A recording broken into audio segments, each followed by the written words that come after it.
Good morning વિદ્યાર્થી મિત્રો। અને આજનો જે આપણો ટોપિક છે એ છે વિદ્યુત ક્ષેત્ર અને એની જે સમજૂતી છે એના વિશેની આપણે ચર્ચા રાઈટ નાઉ કરવાના છીએ।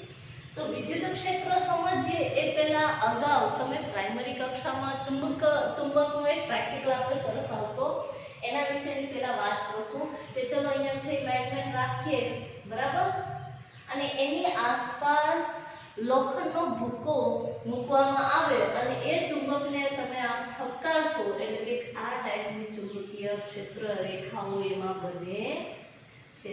આવું આપણે થિયરીમાં શીખી ગયા છીએ અગાઉ, બરાબર છે, પ્રાઇમરી લેવલમાં કે આ ટાઈપની ચુંબકીય ક્ષેત્ર રેખાઓ બને છે, બરાબર છે। એવું કંઈક આપણે થિયરીમાં આવું કે પેપર ઉપર તમે પહેલા લોખંડનો ભૂકો વેરો અને નીચેથી આમ ઠપકારશો એટલે આ ટાઈપની એમાં ભૌમિતિક આકૃતિ કંઈક આવી બને છે। આને શું તમે યાદ કરાવીએ છીએ? હવે આની અંદર હું એમ કહું કે બાજુમાં અહીંયા મેગ્નેટ છે, એની બાજુમાં ક્યાંક અહીંયા સોય રાખી, ટાંકણી રાખી, બરાબર છે। આ ટાંકણીને અત્યારે દૂર રાખી છે તો આ ચુંબક છે, કેમ કે ટાંકણી લોખંડની હોય એને આકર્ષે, ચુંબકીય ક્ષેત્ર લગાડે, ચુંબકીય બળ લગાડે, આકર્ષે, બરાબર છે। અત્યારે આકર્ષી બળ લાગે છે પણ એટલું પ્રબળ નથી કે આ ટાંકણી છે ગતિ કરી અને એને ચોંટી જાય। હું ધીમે ધીમે આ ટાંકણીને ઉપાડી અને અહીંયાથી ધીમે ધીમે નજીક લાવું તો એક સમય એવો આવશે કે આ ટાંકણીને હું મૂકી દઈશ તો એ સીધું શું કરશે? મેગ્નેટને ચોંટી જશે, બરાબર।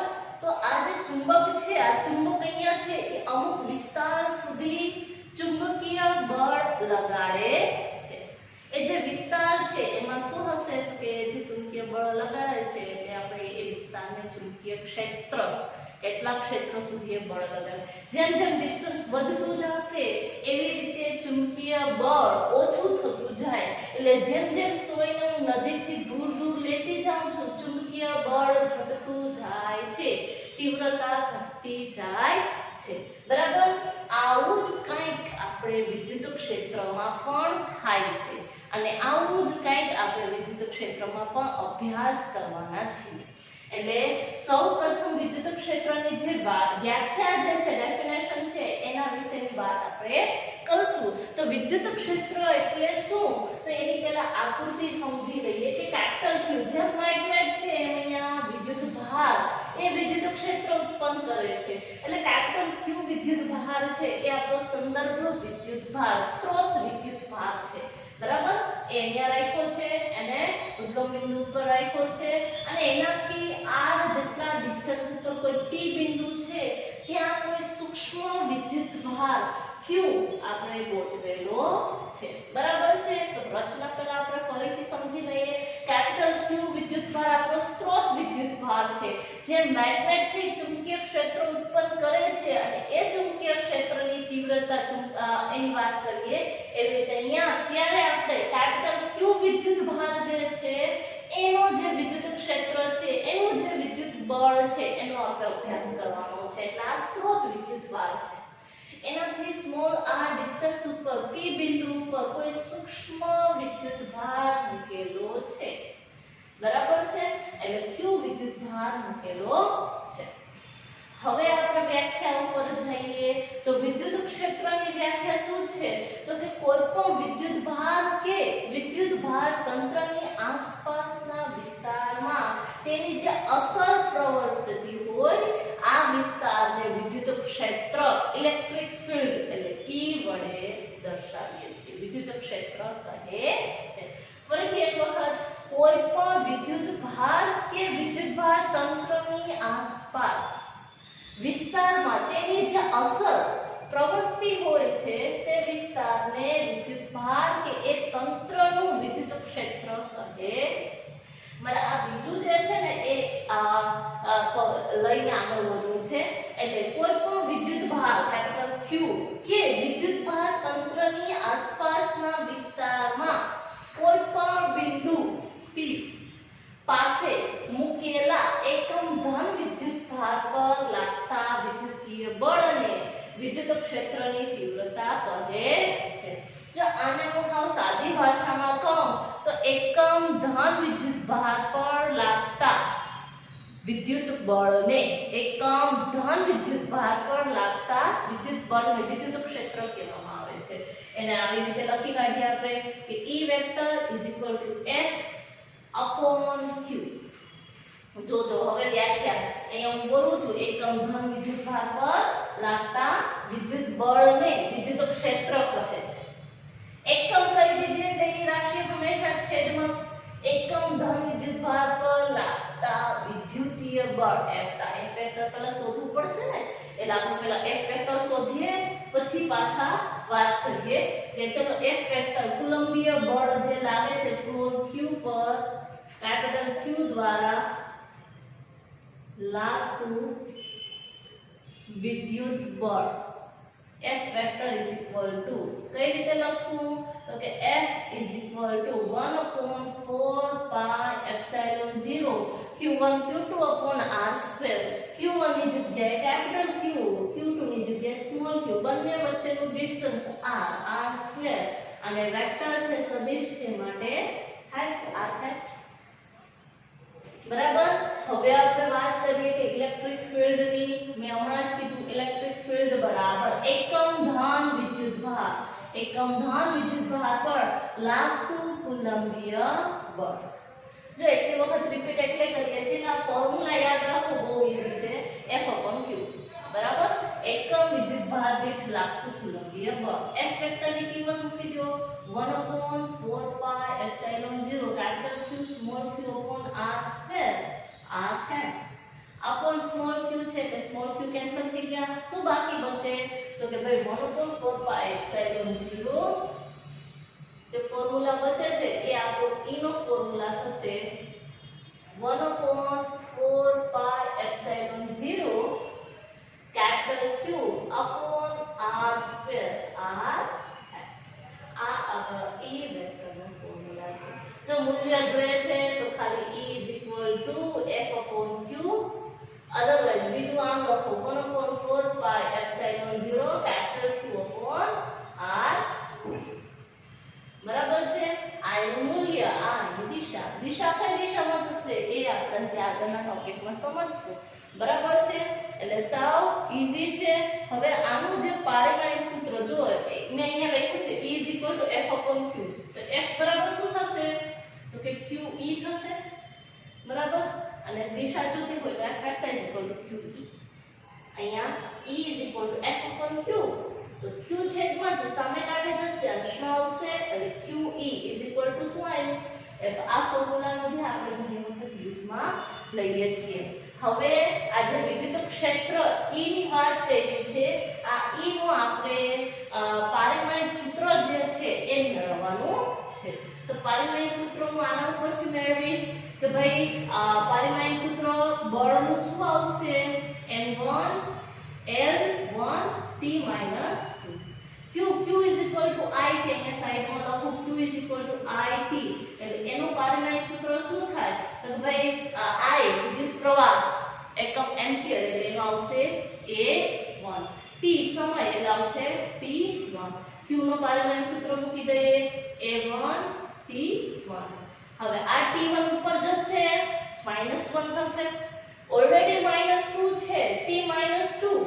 આ T1 ઉપર ગયા એટલે આવશે કે આવું N1 L1 T - 2 ઓલરેડી છે ઉપર 1 જશે એટલે T - 1. આ A1 છે ઉપર જશે -1. T - 2 T - 1 -2 - 1 એટલે કેટલા આવશે તો કે T - 3 આવશે. T - 3 આ આપણને મળી ગયું પારિમાણિક સૂત્ર ઇલેક્ટ્રિક ફિલ્ડ માટેનું. બરાબર છે. એટલે આ જે ઇલેક્ટ્રિક ફિલ્ડ છે એનું પારિમાણિક સૂત્ર કંઈક આવું કંઈક મળશે મને. આ છે ફોર્મ્યુલા એ આપણે યાદ રાખવાનો. પારિમાણિક સૂત્ર છે ક્યાંય SQ માં પૂછાય છે. બરાબર છે. આની સાથે આ વિદ્યુત ક્ષેત્રની સમજૂતીની વાત કરી એ આપણે હવે કમ્પ્લીટ થાય છે. હવે જે લેશું એ છે વિશેષતાઓ કે વિદ્યુત ક્ષેત્રની વિશેષતા. હવેનો જે આપણો ટોપિક છે એ છે વિદ્યુત ક્ષેત્રની વિશેષતાઓ. વિદ્યુત ક્ષેત્ર સમજી ગયા કે શું કહેવાય તો કે એકમ વિદ્યુત ભાર દીઠ લાગતું કુલંબીય બળ એને વિદ્યુત ક્ષેત્ર કહે છે. હવે આને આપણે વિદ્યુત ક્ષેત્રની અમુક વિશેષતાઓ છે એ સમજવાની છે કે કઈ રીતે કાર્ય કરે છે. તો પહેલું એમાં એમ કીધું છે કે જે વિદ્યુત ભાર વિદ્યુત ક્ષેત્ર ઉત્પન્ન કરે છે એ વિદ્યુત ભારને આપણે સ્ત્રોત વિદ્યુત ભાર કહે છે. આપણે જે આકૃતિ હતી એમાં શું હતું કે સંદર્ભ બિંદુ પર કેપિટલ ક્યુ વિદ્યુત ભાર રાખેલો છે. જેમ મેગ્નેટ હતું એવી રીતે અહીંયા શું છે સ્મોલ ક્યુ. બરાબર. આ વિદ્યુત ક્ષેત્ર ઉત્પન્ન કરે છે એટલે આ વિદ્યુત ભારને આપણે સ્ત્રોત વિદ્યુત ભાર કહેશું કેપિટલ ક્યુ. અને જે વિદ્યુત ક્ષેત્રની તીવ્રતાનું મૂલ્ય નક્કી કરે છે મતલબ આ વિદ્યુત ભાર છે એ ક્યાં બળ લગાડતું તો કે P બિંદુ ઉપર સ્મોલ q જેટલો વિદ્યુત ભાર મૂકેલો છે. આ q બિંદુ પર કેપિટલ Q દ્વારા વિદ્યુતીય બળ લાગે છે એટલે આ તીવ્રતા નક્કી કરે છે. આ જે વિદ્યુત ક્ષેત્ર ઉત્પન્ન કરે છે બરાબર એની અંદર કેમ આપણે મેગ્નેટમાં સોય મૂકી કે ટાંકણી મૂકી છે એવી રીતે આ કેપિટલ Q વિદ્યુત ભાર જે વિદ્યુત ક્ષેત્ર ઉત્પન્ન કરે છે આખા વિસ્તારમાં ત્યાં આપણે ક્યાંક સ્મોલ q જેટલો વિદ્યુત ભાર મૂકેલો છે. એના ઉપર વિદ્યુતીય બળ લાગશે તો આ જે સ્મોલ q છે એ શું થશે તો કે પરીક્ષણ વિદ્યુત ભાર. એટલે આ જે છે એને પરીક્ષણ વિદ્યુત ભાર સ્મોલ q કહેવામાં આવે છે. આ પેલું તો ક્લિયર કે ભાઈ જેની વિદ્યુત ક્ષેત્રની આપણે વાત કરીએ છીએ એ કેપિટલ Q અને જેના ઉપર બળ લાગે છે એ શું છે પરીક્ષણ વિદ્યુત ભાર. અહીંયા જે ક્ષેત્ર ઉત્પન્ન કરે છે એ સ્ત્રોત અને જેના ઉપર બળ લાગે છે એને શું કહેવામાં આવે છે તો કે પરીક્ષણ વિદ્યુત ભાર કહેવામાં આવે છે. હવે બહુ સિમ્પલ આ તો વિદ્યુત ક્ષેત્ર ઉત્પન્ન કરે જ છે બરાબર. વિદ્યુત ભાર છે વિદ્યુત ક્ષેત્ર ઉત્પન્ન કરવાના જ છે. તો જો આની કિંમત આપણે બહુ મોટી લઈ લઈએ તો શું થાય એ સમજીએ કે ચલો આ મેં કહું છું કે ધન વિદ્યુત ભાર છે અને આ કેપિટલ Q છે એ પણ ધન વિદ્યુત ભાર છે બરાબર. આ બંને ધન વિદ્યુત ભાર છે આની કિંમત વધારે છે તો વધારે હોય તો શું થાય તો કે ભાઈ આની વધારે હશે તો કેપિટલ Q આ સ્મોલ q બંને ધન છે બંને વચ્ચે અપાકર્ષી બળ લાગશે. અપાકર્ષી બળ લાગશે તો બંને શું થશે એકબીજાથી દૂર જાય તો કેપિટલ Q તો ખસી ગયો. કેપિટલ Q ને આપણે ક્યાં રાખવાનું છે તો કે સંદર્ભ બિંદુ ઉદ્ગમ બિંદુ પર. એટલે ઉદ્ગમ બિંદુ ઉપર જ રહે એના માટે આની કિંમત કેવી રાખશું તો કે સૂક્ષ્મ નાની સાવ નાની રાખશું એટલે આનું વિદ્યુત બળ જે હશે એની કિંમત ઘટી જશે બરાબર છે. કિંમત ઓછી થઈ જશે એટલે આ જે કેપિટલ Q છે એના ઉપર એટલું અપાકર્ષી બળ કે આકર્ષી બળ એ કંઈ બહુ ખાસ લાગવાનું નથી અને નહીં લાગે એટલે કેપિટલ Q નું સ્થાન છે એ બદલશે નહીં બરાબર. એટલે અહીંયા જે કેપિટલ Q અને સ્મોલ q કેપિટલ Q ની કિંમત કરતા સ્મોલ q ની કિંમત સાવ સૂક્ષ્મ હોવી જોઈએ. એટલે અહીંયા જો સમીકરણમાં આવ્યું છે E vector is equal to limit q tends to 0 q 0 ની નજીકના q tends to 0 f upon q f vector upon q બરાબર. આ એક આપણો ટોપિક છે કે ભાઈ સ્ત્રોત વિદ્યુત ભાર કોને કહેવાય કે જે વિદ્યુત ક્ષેત્ર ઉત્પન્ન કરે છે. પરીક્ષણ વિદ્યુત ભાર કોને કહેવાય તો કે જેના ઉપર વિદ્યુત બળ લગાડીએ છીએ અને એની વાત કરીએ છીએ પરીક્ષણ વિદ્યુત ભાર કહેવામાં આવે છે. અને આ જે પરીક્ષણ વિદ્યુત ભાર છે એનું મૂલ્ય સાવ સૂક્ષ્મ હોવું જોઈએ. એના પછી બીજો જે ટોપિક છે ને એમાં એવું કીધું છે કે ભાઈ વિદ્યુત ક્ષેત્ર કેપિટલ Q ઉત્પન્ન કરે છે બરાબર. એના ઉપર કોના ઉપર લગાડે છે સ્મોલ q પર બળ લગાડે છે. પણ અહીંયા તમને શું કીધું છે કે જે વિદ્યુત ક્ષેત્ર છે એ વિદ્યુત ભાર પરીક્ષણ વિદ્યુત ભારથી કેવું હોય છે સ્વતંત્ર હોય છે. આનું મૂલ્ય કેટલું છે એ પ્રમાણે બળ લગાડશે. જેમ વિદ્યુત ભાર વધારે હશે કેપિટલ Q એનું મૂલ્ય જેમ વધારે હશે એમ કુલંબીય બળ વધારે હશે. વિદ્યુત ક્ષેત્રની તીવ્રતા વધારે હશે. એ સ્મોલ q પર ડિપેન્ડ કરતું નથી. એ તો આપણે ફોર્મ્યુલા એનો જે છે એના ઉપરથી મેળવીને કહી શકાય કે ચલો f upon q વાત સાચી તો વ્યાખ્યામાં એવું આપણે કીધેલું છે એકમ વિદ્યુત ભાર પર લાગતું કુલંબીય બળ. વ્યાખ્યામાં સ્મોલ q પરીક્ષણ વિદ્યુત ભાર છે પણ E વેક્ટર q પર ડિપેન્ડ કરતો નથી. શું કામ ને તો કે ભાઈ F વેક્ટર ની કિંમત આવી હતી 1/4π0 capital Q small q upon r square r hat upon small q cancel થઈ ગયા હતા. સમીકરણ જે આપણું ફાઇનલ સમીકરણ છે એ આવું છે 1/4π0 capital Q upon r square r hat. એટલે વ્યાખ્યા જે છે એમાં ભલે કહીએ છીએ કે આપણે એકમ વિદ્યુત ભાર દીઠ લાગતું કુલંબીય બળ પણ જે ફાઇનલાઇઝ આપણું ફોર્મ્યુલા છે એની અંદર ક્યાંય સ્મોલ q મતલબ કે પરીક્ષણ વિદ્યુત ભાર છે નહીં. કહેવાનો મતલબ શું છે આમાં કે જે વિદ્યુત ભાર કેપિટલ Q વિદ્યુત ક્ષેત્ર ઉત્પન્ન કરે છે એ વિદ્યુત ક્ષેત્ર સ્મોલ q પર ડિપેન્ડ કરતું નથી. સ્મોલ q હોય કે કોઈ બી બીજો આપણે વિદ્યુત ભાર લઈને મૂકીએ કેપિટલ Q જેટલું અહીંયા વિદ્યુત બળ લગાડશે એટલું જ લગાડશે. એમાં મૂલ્યમાં કોઈ પ્રકારનો ફેરફાર થશે નહીં. એટલે આ છે. ત્યાર પછીનો જે ત્રીજો ટોપિક છે એમાં કે વિદ્યુત ક્ષેત્ર કહીએ છીએ વિદ્યુત ક્ષેત્ર રેખાઓ ઉત્પન્ન કરશે. બરાબર છે. એ કઈ પ્રકારની હોય છે તો કે જો તમે ધન વિદ્યુત ભાર લ્યો તો વિદ્યુત ક્ષેત્ર રેખાઓ છે એ આવી રીતે બહાર નીકળતી હશે અને એ કેમાં એન્ડ થાય તો કે ભાઈ આ ઋણ વિદ્યુત ભાર જે છે આની અંદર તો ભાઈ આપણે ખાલી એકલો ધન વિદ્યુત ભાર લીધો છે. બરાબર. આને નહીં હમણાં વિચારતા. બરાબર. ખાલી એકલા ધન વિદ્યુત ભારની વાત કરીએ છીએ.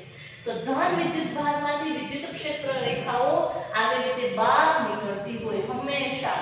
ધન વિદ્યુત ભારમાંથી વિદ્યુત ક્ષેત્ર રેખાઓ બહાર નીકળે છે. એ ક્યાં સુધી જશે તો કે ભાઈ કોઈ વિદ્યુત ભાર ના હોય તો અનંત સુધી. ત્યાર પછી ઋણ વિદ્યુત ભાર છે એની અંદર વિદ્યુત ક્ષેત્ર રેખાઓ અંદર જતી હોય છે. વિદ્યુત ક્ષેત્ર જે ઉત્પન્ન થાય છે એની ક્ષેત્ર રેખાઓ અંદર જતી દિશામાં હોય છે. જો આપણે ડાયપોલ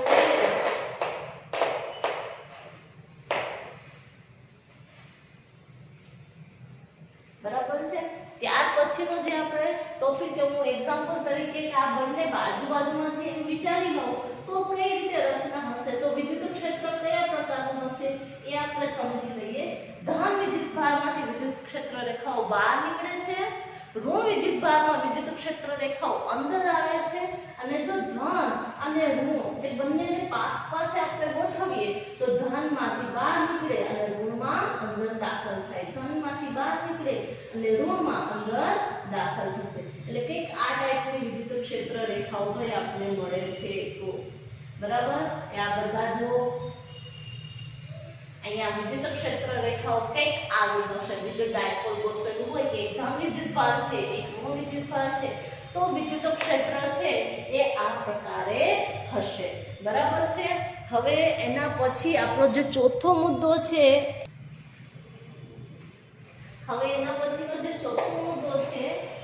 એ છે વિદ્યુત ક્ષેત્ર અંતર પર આધાર રાખે છે.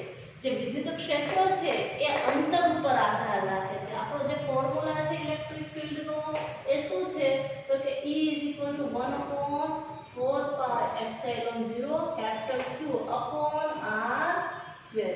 અંતરના વર્ગના શું થશે વ્યસ્ત પ્રમાણમાં છે એટલે E ચલે છે 1/r સ્ક્વેર. આમ આરામથી આપણે લખી શકીએ છીએ. બરાબર. આવો એક મુદ્દો છે કે ભાઈ વિદ્યુત ક્ષેત્ર વિદ્યુત બળ છે અંતર ઉપર ડિપેન્ડ કરે છે. જેમ અંતર વધારે જશે એમ તીવ્રતા કેવી થાય ઓછી થતી જાય. એટલે અહીંયા જે છે વિદ્યુત ક્ષેત્ર છે એ અંતરના વર્ગના વ્યસ્ત પ્રમાણમાં છે. ત્યાર પછી તો કે કોઈ પણ વિદ્યુત ક્ષેત્રની જે દિશા છે એ કઈ હોઈ શકે તો F અહીંયા આપણું સમીકરણ હતું ને કે E F/q. બરાબર. E વેક્ટરની જે દિશા છે એ વિદ્યુતીય બળની જે દિશા આવશે એ દિશામાં હશે. જેમ કે આપણે હું એમ કહું કે અહીંયા આપણે આકૃતિ છે એને ફરીથી એક વખત વિચારીએ કે +q જેટલો વિદ્યુત ભાર છે. સ્ત્રોત વિદ્યુત ભાર ધન છે. અહીંયા હું ધન સ્મોલ q જેટલો વિદ્યુત ભાર લઉં છું તો બંને વચ્ચે કેવું બળ લાગશે અપાકર્ષી બળ લાગશે. એટલે આ જે છે કેપિટલ Q છે એ સ્મોલ q ને શું કરશે ધક્કો મારશે. તો કે ભાઈ દૂર જા, બરાબર. શું કરશે? ધક્કો મારશે કે દૂર જા. એટલે એફ વેક્ટરની દિશા આગળની થશે તો ઇલેક્ટ્રિક ફિલ્ડની દિશા પણ કઈ થશે? તો કે આગળની થશે. હમણાં જ મેં આકૃતિ દોરી હતી કે ધન વિદ્યુત ભારમાંથી શું આવે? વિદ્યુત ક્ષેત્ર રેખાઓ આવી રીતે બહાર નીકળતી હોય તો બહાર નીકળતી દિશામાં ઇલેક્ટ્રિક ફિલ્ડ છે. એફ વેક્ટર અને ઈ વેક્ટરની દિશાઓ સમાન હોય છે, એના વિશેની વાત કરેલી છે. અને આ જે વિદ્યુત ક્ષેત્ર છે એનો સૌપ્રથમ ખ્યાલ કોણે આપેલો છે? તો કે ફેરાડેએ આપેલો છે. આની સાથે આ જે વિશેષતાઓ છે એ આપણે 6 એ 6 લઈ લીધી.